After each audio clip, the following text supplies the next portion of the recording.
Hello, everybody. Welcome to the Destroy Duchenne Podcast. My name is Elijah Stacy. I'm the founder of the nonprofit organization Destroy Duchenne and the host of the Destroy Duchenne Podcast. Today, we have with us someone that I knew from when I first started Destroy Duchenne, Hunter. So welcome, Hunter. Hello, thanks. I'm glad to be here. So, Hunter, I want to just first start off with your relationship to Duchenne. You have Duchenne. And let's just start off with the basics, let people get to know you. So how old are you? Where are you from? Well, I am 24 and I'm from LaGrange, Georgia. In Georgia. Okay, so 24 years old, from Georgia. So Hunter, do you have any interests? I know that you're talking about getting a job right now and doing stuff like that. What are your kind of interests, your daily life, like things that you like to do, stuff like that? I, of course, like a lot of video games and music and TV shows, movies, as far as kind of pastimes, but I also like to try to dabble in skills with like digital artwork and some like audio creation, I guess, or audio mixing with various kind of music production programs. I kind of developed that as a little side hobby kind of thing, trying to see if I can go anywhere career-wise with it. But yeah, kind of just doing a lot of that and trying to find hopefully a job in that kind of field with the video or just digital artwork in general. So you're like into like graphic design and that kind of stuff and like film editing and all that? Yes, yeah, I try to explore things in that area. Okay, that's good to know. That's actually really, really good to know. So you mentioned like TV shows and video games, right? So what's your favorite TV show, video game, music? What do we do? Well, I guess as far as video games, I kind of like a lot of the single player games. Like a lot of times it's like, I don't know, maybe post-apocalyptic kind of things, because there's a lot of games like that with like dystopian kind of games, I guess. So I like to explore those type of games because they generally have like a deeper, stronger story meaning behind it. And then also with shows, I really like a lot of the stuff that they did on Netflix. I've been rewatching Stranger Things, so I guess I'd say that's probably one of my favorites, just because it's really different and has a lot going on. And then music-wise, I change all the time. I like a lot of different stuff, but probably one of my favorites would probably be Kings of Leon, because they've done a lot of good like music that kind of in a way identified with. Like it's not the same way that the artist does, but kind of identify with some things, even with equating it to like Duchenne and how it affects me and stuff like that. Certain lyrics I can kind of tie to my own experience with what I deal with and struggle with. But yeah, it keeps me strong to listen to music like that I can tie into it. What kind of genre of music is that? I'm not really too familiar with it. It's kind of I guess it would be kind of alternative rock. It's kind of southern sounding rock because I think they're or some of the people who are in the group, especially the singer, I think his father's a pastor, so it might have had some of that kind of sound to it, like kind of preaching or something like that. And I feel like his voice is kind of raspy, but it's still kind of on the same level as far as getting your attention, I feel like personally. But yeah, that's kind of how it is. Okay. That's cool. Very important question as always. What is your favorite type of food? Got to know that. A lot of times, just I guess a good taco. I'm A pretty good fond of taco. tacos. Yep, yep. They got good tacos out there, or a good taco Uh, place, or like a favorite restaurant? You know what I mean? there's pretty good tacos around here. I guess since I've moved to Atlanta, I've kind of experienced a lot of different tacos from different places, but I'm still trying to gauge on kind of my favorite and all that. Um, but yeah, they've been pretty good. Okay, okay, that's good to hear. That's good to hear. Anything else? You know, are you like a Mexican guy? Like, do you like burritos too, or do you like barbecue, Mediterranean? You know, I don't know. Uh, yeah, I mean, I like a lot of other kind of Mexican foods and just like some different, I don't know, I guess classic American foods. And but I still just do other stuff too, like maybe a little bit of Mediterranean influence with like salmon and things like that, kind of seafood. Um, yeah, I try to mix it up a little bit. You got any favorite desserts? Uh, hmm, I'm really haven't been big on desserts lately. Just I I don't know. I'm kind of going through a phase, I think. Okay, okay. Um, how about role models, right? I'm always interested in people's role models. You got any people that you look up to, maybe a businessman, like athlete, musician, like anyone that you kind of like, oh yeah, they're a good role model that, I take advice from or look up to? Um, I guess in a lot of aspects, just like uh, maybe like my dad or my sisters, um, just because they've been helping me like all my life to kind of just be comfortable and try to be the best person I can be. Um, it's kind of just ongoing support, and I really think that's part of the big reason that I'm able to have made it this far in life, like and stayed as strong as I have been about everything, because it can be quite challenging, as you definitely know. Um, so yeah, I guess kind of family for the most part, but yeah, I guess also I might look up to comedians or any people that try to bring in some more humor in life, because that's kind of another way that I've really thrived so much is off of all that. There's just so much humor in the world that can kind of, I guess, take away a little bit of the pain with uh, things that anybody has to deal with. Humor can just help ease some of it, and keeps you going. Okay, I like that. That's really true though. Laughing is definitely a great feeling, right? I like it where you can laugh so hard that you're like almost crying. That's the best type of laughs, right? Or the best laughs Right. where you're like laughing but no noise is coming out, right? You're just like like that's the best, right? Love that feeling. I need Yeah. more of that. Um, okay, okay. Do you have any like goals in life or anything that you want to accomplish, stuff like that, dreams? um, well, I guess I'd just like to,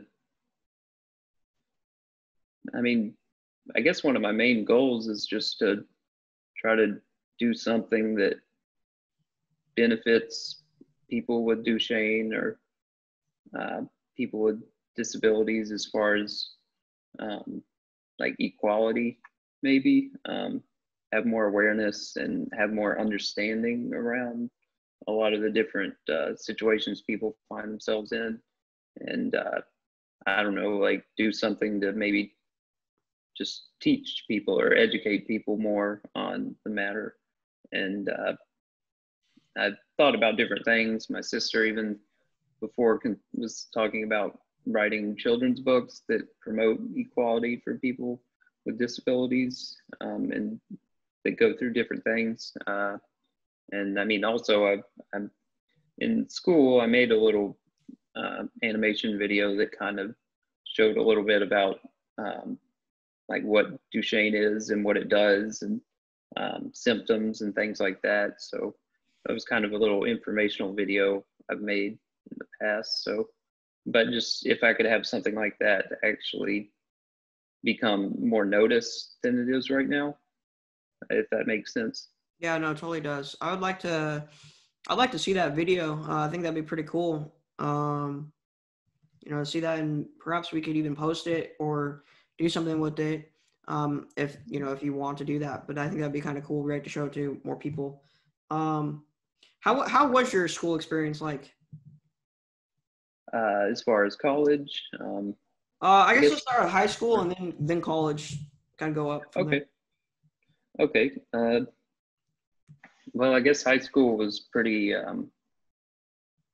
It was a pretty stable situation, just because I had just been dealing with it already, and in the same town. It's like a smaller town, so a lot of my classmates were people I knew for years, and then like there's a lot of assistance from like parent teacher type things and counselors and stuff like that. So I guess it was a pretty well controlled environment, and I was able to kind of exist around everyone else, and it just felt kind of like, I guess, more of a belonging, because everyone pretty much knew about me and my situation, and some people even knew about my sisters and stuff like that from just before, and yeah, it was kind of like a pretty balanced family kind of environment, I guess. I was thankful to be around people that really accepted me, and a lot of people didn't really treat me any differently. So that was nice. Okay, so that was high school, right? Right. So then what was college like? Well, college was, a lot of it was similar, but then there's also a good deal of other things I just didn't know about. So things I kind of adapted to, like just having everything a little more spaced out, having to travel outside a lot to get to different buildings, and kind of get used to the fact that everyone there was kind of a stranger. It was kind of the opposite of before. It's just no one really knew anyone that much. So it was kind of getting used to that and getting used to time management. You just have so much free time. You have to choose when to study, when to complete assignments, when to do, like, if you decide to do volunteer work or like activities with groups or clubs. So there was kind of a lot that you had to self-manage that maybe before it was a little more done for you, kind of by the educators, how it's kind of more of a plan is set for you. But in college, it's like you still have a plan, but it's a little more loosely based. Yeah. Okay. All right. But overall, I mean, it sounds like you had a good experience, right? Would you say it's more good? Yeah, I would say it was good. I guess if I could talk to my past self, I would have told him to maybe try to get out more and befriend more people and try to join a lot of groups and really experience more socially. I guess that's the one thing I would probably regret, is that I just didn't branch out as much as I should have. And then that's feels very much true nowadays, because all of a sudden it's harder for people to meet new people and befriend each other and hang out now. Like, it's a kind of I didn't realize the value of it until it was gone. And now I really wanted to kind of live life a little more and try to experience a lot more of the adventure of life, and just that might be on hold right now, but once things turn around, which I really believe that'll be at some point, hopefully soon, I'm really going to try to make up for it, make up for the lost time. Okay. I like that. Yeah, don't hold back is basically what you're saying. Like, go out and like be the initiator type of thing, right? Like go and like meet people and like, be the first person to talk and really try to get to know people and just like, just experience things, right? Right, exactly. Okay. I guess we'll kind of move towards Duchenne now. How old were you when you were first aware of it, that you had Duchenne? Well, I guess I think it was around about 4 years old. I think the kindergarten teacher mentioned to my mom that it seemed like I was usually always in the back of the line, and it took longer to climb stairs and stuff like that. I just couldn't seem to keep up with all the other kids. So we ended up going to the local pediatrician. I think she, just from hearing like the symptoms and seeing me walk, she seemed to determine that it was likely Duchenne muscular dystrophy. And then we got tested, and it was correct. So I was diagnosed at 4. I guess at that age, I still wasn't completely understanding of what was going on. I think I might have been used to going to see the doctor at Emory here in Atlanta, Emory Hospital. So I kind of got used to that, which I guess, I don't know, I was comfortable with it because I didn't exactly understand why. But it's like if I would talk to my friends, they don't really go to the doctor near as much as I did. So things started to become a little more obvious over time, I guess. But yeah, that's kind of how it started. Okay. So they kind of took notice in kindergarten then, right? That's what you're saying. When did you realize like, okay, yeah, I have a disease and like what the disease entails, When did that first kind of come into mind? I guess it might have started to pop up more maybe 3rd grade, just because I just noticed that the way I was growing up, like I wasn't moving and wasn't like as strong and didn't have as much stamina as all my classmates. So, and it would like begin to hurt me to walk around for too long.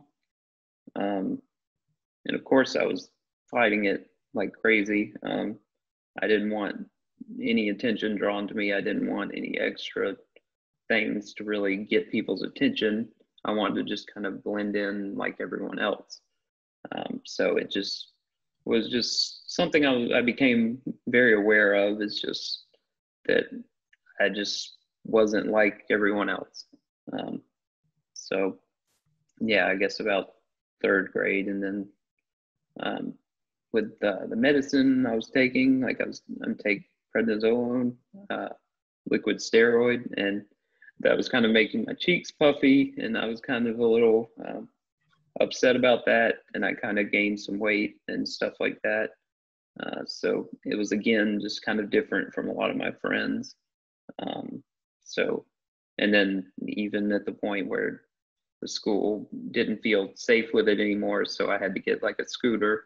So I had a 3-wheeled scooter, and yeah, definitely by that, and that was by 4th or 5th grade, riding the scooter around, I really felt just extremely different at that point. So yeah, just started to notice it more and more as things progressed.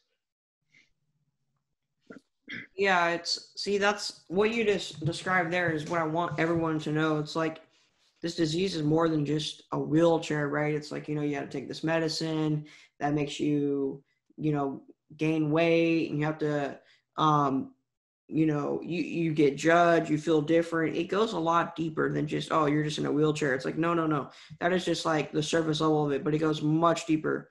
And it's a lot worse than people think, right? It's a lot worse. And this starts when you're a little kid. It's like, dude, you're basically born and you're already suffering.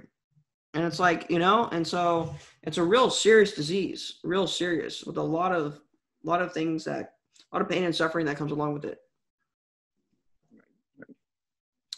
Okay. What do you think you'd be doing right now if you didn't have Shane? Right now, I feel like I'd have a lot of the things that I've always wanted, but just couldn't do it because of the disease. Like, I feel like I'd really have it figured out with like a girlfriend or maybe even fiance at this point. And like, I feel like I would have, I don't know, maybe been able to think more clearly and just a better brain function without the disease, like being just always there with me.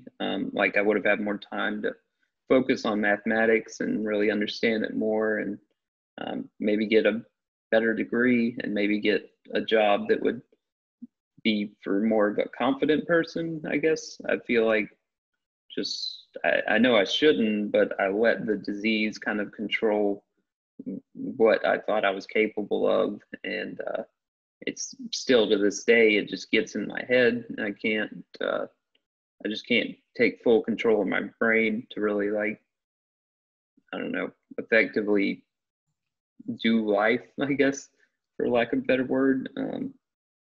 So yeah, I guess I just feel like I wouldn't be distracted and I'd be doing great and kind of just making good money, having good friendships, relationships, be very confident in myself, and just be a lot more carefree and have a lot less anxiety.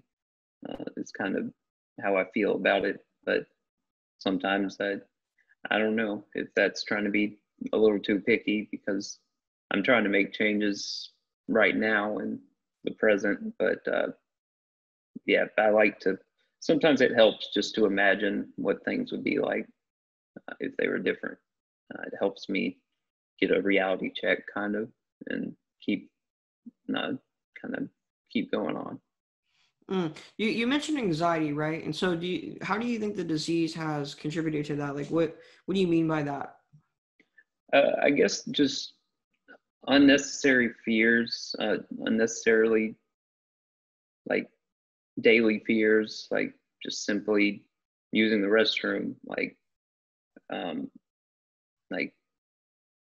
I can kind of halfway do things myself, but there are just some certain things I can't do alone, and it just really it's terrifying, kind of, to, like, because you can't really go about your day as easily. You have to be a lot more cautious and think about every decision you make and how it affects it, and also just some different things like I don't know,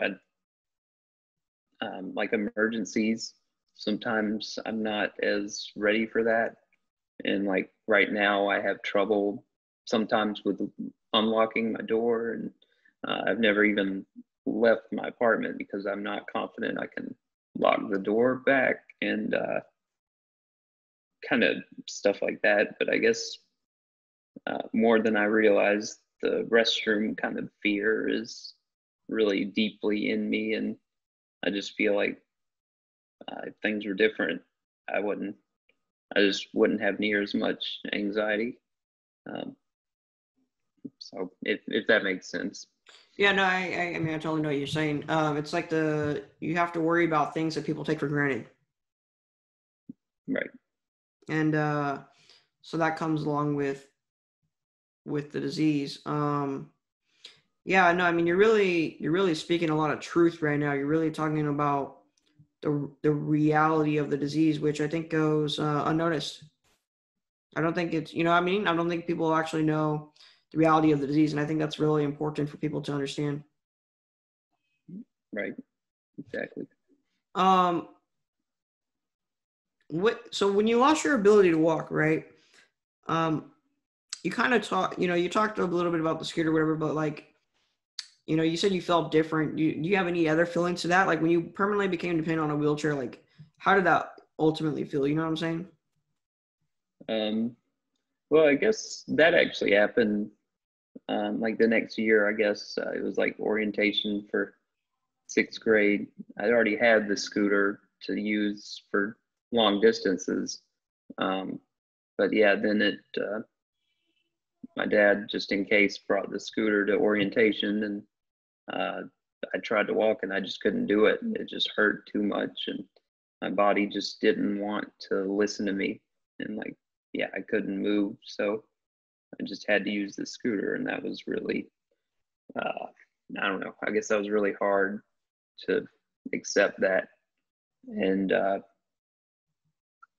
yeah, I guess just ended up eventually had to switch to a bigger scooter. And then college, I had the bigger scooter still, but then it got shorted out in the rain because I thought I kept going out in the rain before and it didn't stop me. So I just kept going. But then eventually it just got too much water to the battery area, I guess. But it was already about time for me to switch to an actual power chair. So yeah, first year of college was when I kind of transitioned to that. And then it was just everything all over again. Like I went from a scooter that just I like understood everything about how to drive it and everything like that, and I was used to it and I didn't feel like it brought that much attention. But then I switched to a power chair and I feel like all over again I've got all the eyes on me, which isn't really the case in reality. Yeah, no, I definitely know what you're saying with that too. I remember that very vividly. Um, how about, arm strength and whatever, right? So like, the disease for all the people that are listening, like once again, it's more than just a wheelchair, right? So it's a muscle wasting disease. So that progresses to a person's arms. So the arms get weaker as time progresses. How have you dealt with that? And, what's your experience like with that? And, how does that make you feel? Right. That's something that I'm struggling with as of right now. So like, I hate it, right? I hate that so much. It's something I was insecure about, which I'm trying to get over now. It just sucks because like someone will come up to me and be like, hey, like high five or whatever. And it's like, I cannot do that. And like, I don't, and it's an awkward exchange. And it's like, hey, give me a high five. And they're looking at you and you're like, they're like, why aren't you giving me a high five? And it's like, it's not you, man. I'm not like trying, you know what I'm saying? So like, what's your take on all that? Well, I guess it's just over time I got used to it kind of.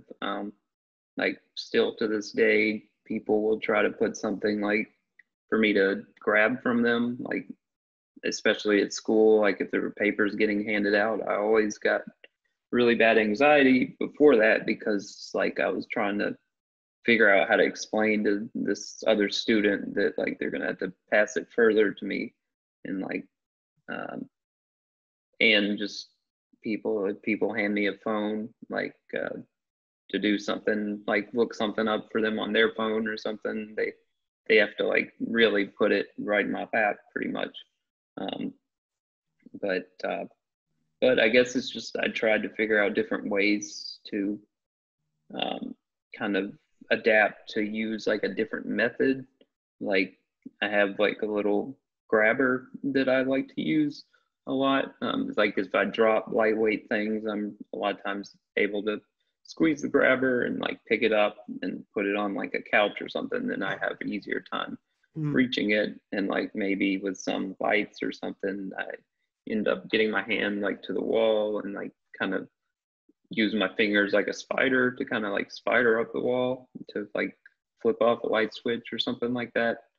Um, so those are some things that kind of work that way. And I know I've heard that service dogs can be helpful to help you to get lights and doors and things like that. But just especially now with how things are, it takes a long time to get a service dog, and there's a lot more hoops you got to kind of jump through for that. So I ended up just not wanting to do it because it was just too much that you had to go through, and like too much time you have to take away from your life. And so it's just kind of trying to weigh the possibilities and like how it works for you as an individual. But yeah, as far as the arm strength, I just had to develop other ways to deal with it. And they're advancing with technology all the time. And there's kind of like a little rubber band kind of sling device that I got that helps me to pick up my arm a little easier, but I just still haven't gotten used to it. And I got a new chair, so I'll have to get it fitted for that other chair to like try to keep using it. But yeah, just trying to explore the options, and hopefully soon there'll be even better options, and hopefully soon we won't need to figure this out because it'll be cured. Complete the cure, baby. Complete the cure. Let's go.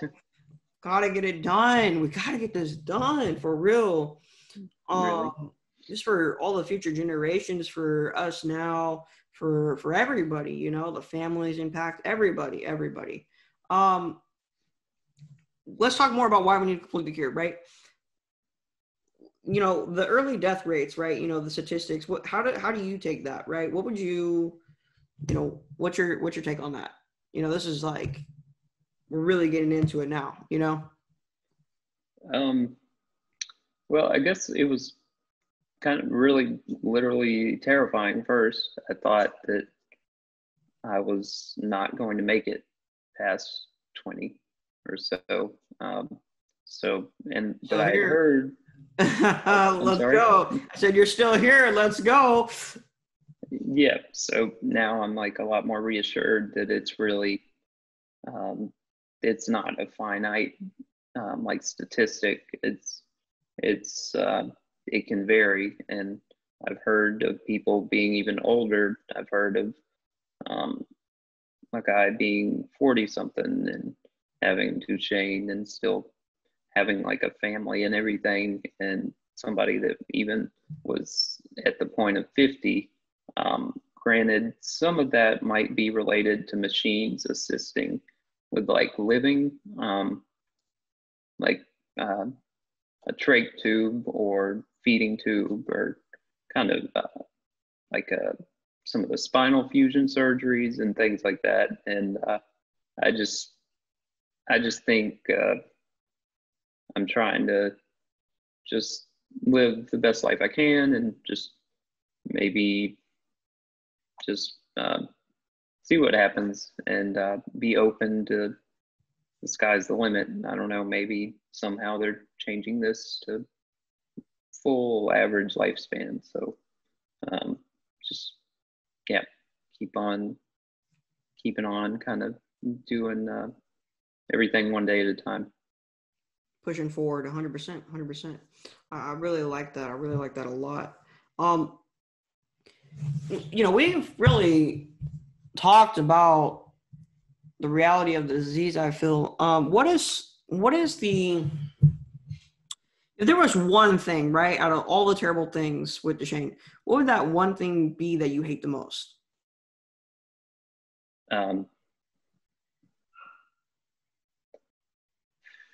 Well, I guess that it never stops, that it doesn't slow down and it doesn't stop. So the fact that it keeps progressing, right? The fact that it keeps getting worse. Right. And that just kind of gets me emotional right now thinking about it. So I'd say that's definitely the worst thing, because it triggers that to happen for me. Kind of a little bit of sadness, but I said it and I stand by it. And yeah, I hope that specific thing just gets its butt kicked, kind of just fix it, or just do everything you can. But one of the biggest things for me, I feel like I'd be able to enjoy and feel like I can breathe more if I just knew that it would like at least stop where it is and not get worse. So yeah. 100%. No, I 100%. It's sure. It's just like, you know, the way I like to explain it, it's like it teases you. It gives you, here you can walk, then we're gonna take that away. Oh, here you can use your arms now. Oh, we're gonna take that away. And it just keeps getting worse. And then, your life too, and it just keeps getting harder and harder and harder. And it's just like, it brings a person tremendous sadness. And, the amount of mental toughness you have to be able to deal with this disease on a daily basis, because it's not just suffering over a long period. It's not suffering once a week. No, it's suffering every single minute, second of the day. Right. And incredible mental toughness that people with Duchenne have to have. Right. Do you think though that it has made you a better person then? Like, has this suffering that Duchenne has caused, do you think it has made you look at the world differently, made you more grateful, made you a better person in any type of way? Yeah, I'd say I have a tremendous amount of like empathy because of it. Like, I feel like since I'm dealing with something that's pretty challenging, I can relate to a lot of people. Maybe not as much as some people that might be struggling even worse with some of these different diseases and situations that can happen. But definitely, I feel like if somebody's having a smaller problem, I can have a clear mind to try to help them solve that issue that they're having, or like feel I could just have the ability to add stability to any chaotic situation, just because I just feel like I can't be surprised anymore. Like, I've gotten this disease that really just confuses the heck out of me that it can even be possible. And so just that it's so chaotic, it makes me stable somehow.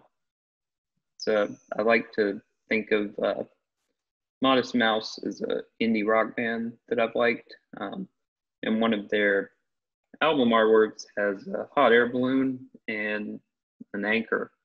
And I kind of feel like that's kind of how I am. And I have a necklace that actually has that emblem. But it's kind of like the anchor, of course, is Duchenne, like pulling me down. But then the hot air balloon's like some kind of like other force that balances out. I think that is hope, and that's what the hot air balloon is. It's hope going against Duchenne, and since they pull like against each other about the same amount, really, it's stasis, and that's what the Modest Mouse, the band, they explain it like that the hot air balloon and anchor is the stasis thing. It's good and evil, or good and bad, just kind of however you want to put it.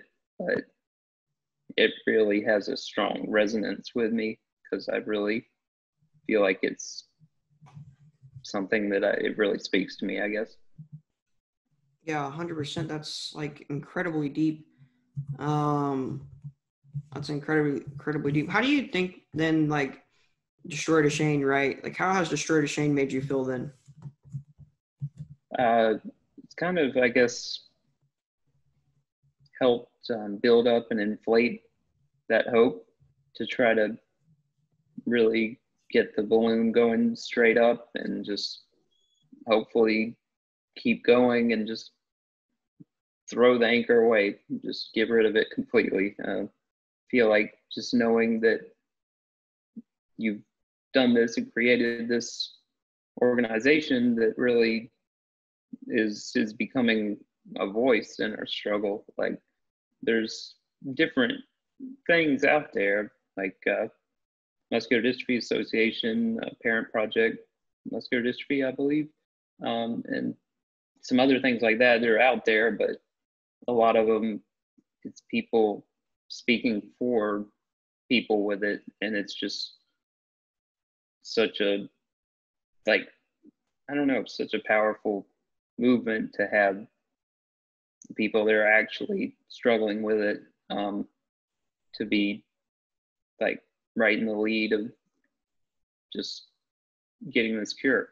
Like, if that makes sense, it's just, I get a lot more hope from you and your organization. So, and I remember you said, we're curing this disease in our lifetime, and that just filled me with a lot of hope, kind of reignited my flame some of just having the momentum to try to fix this mess that is Duchenne. 100%. Yeah, 100%. I can't say it better than you could, so I'm just gonna leave it there. That was great. Yeah, you know what?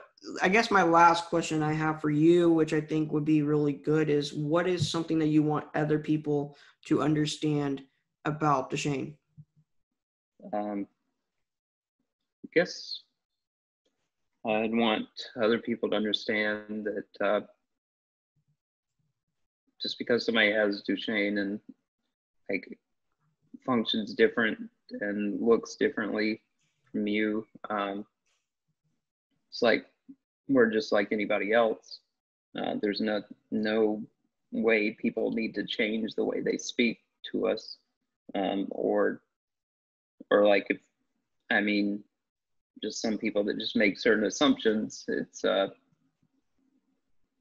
like hard to see people like if you're going down a sidewalk, like that happened to me at college a lot, go down a sidewalk that has plenty of room for everyone, and like somebody coming the other way like jumps in the grass like they're in my way, or like I'm gonna run over them or something. Like, it's Dude, just, you're like 12 feet away from yeah. me. You're so dramatic. Yeah, I mean, I guess that's the main takeaway, is just we're no different. We're people too. I mean, we struggle and deal with a lot, but we still, like, personally, I feel like I put a smile on my face a lot more, no matter how bad I'm feeling, just to show people that whatever life throws at you, you got to stay strong, and you got to be there for other people as much as you can. And like, just like I said, for one day at a time. That really has saved me a lot lately, is just not thinking too far into the future, because we never know what it'll bring.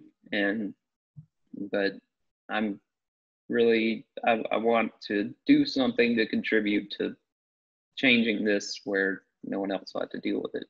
So I know I kind of branched off there, but just some different stuff that came into my mind while I was talking about it. Yeah, 100%, 100%. It seems to me that this whole community is super philosophical. We have like an amazing philosophy, and we all have similar things to say. What is there any other things that you want to talk about? I have, anything you want to bring up, talk about?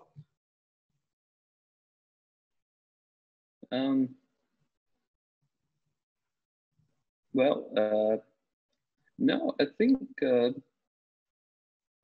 we pretty much covered everything. I mean, I guess one thing I feel like people don't get anymore is,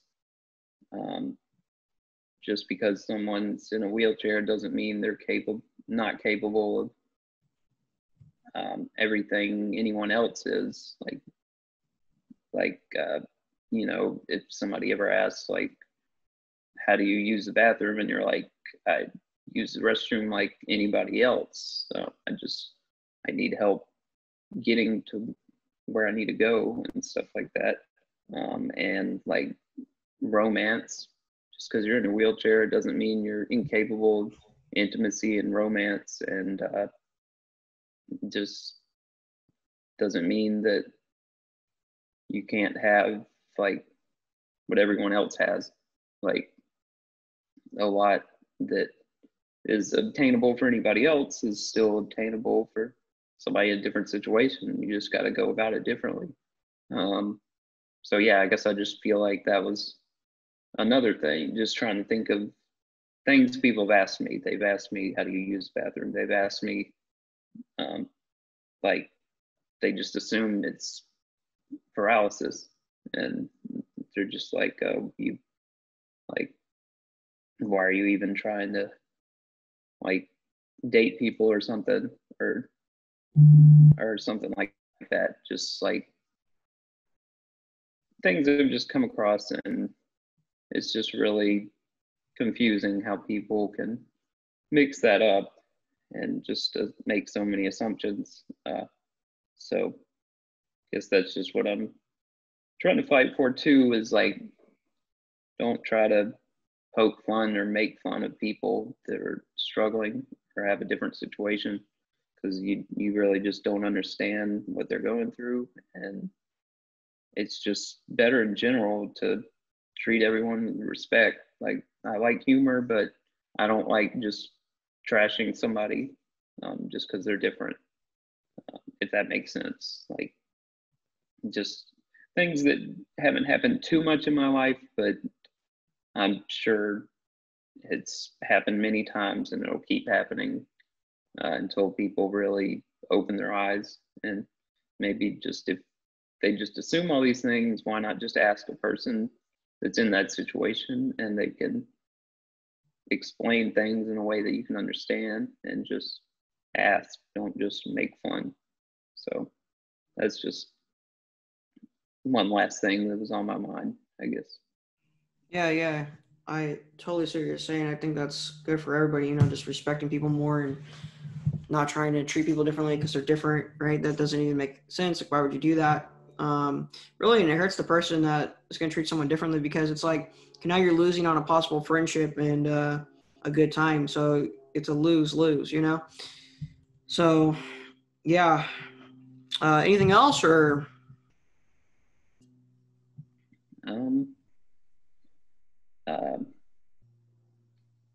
No, I think just let's destroy Duchenne. Yeah, 100%, 100%. So the way we end this podcast is we say complete the cure, right? We say complete the cure. So on a 3, 2, 1, we're both going to say complete the cure. All right? Okay. All right. 3, 2, 1. Complete the cure. Complete the cure. Let's go. All right. Thank you, everybody, so much for listening to the Destroy Duchenne podcast. This has been a really amazing episode, I think. Hearing the story of Hunter, hearing his philosophy, and really hearing about the reality of the disease.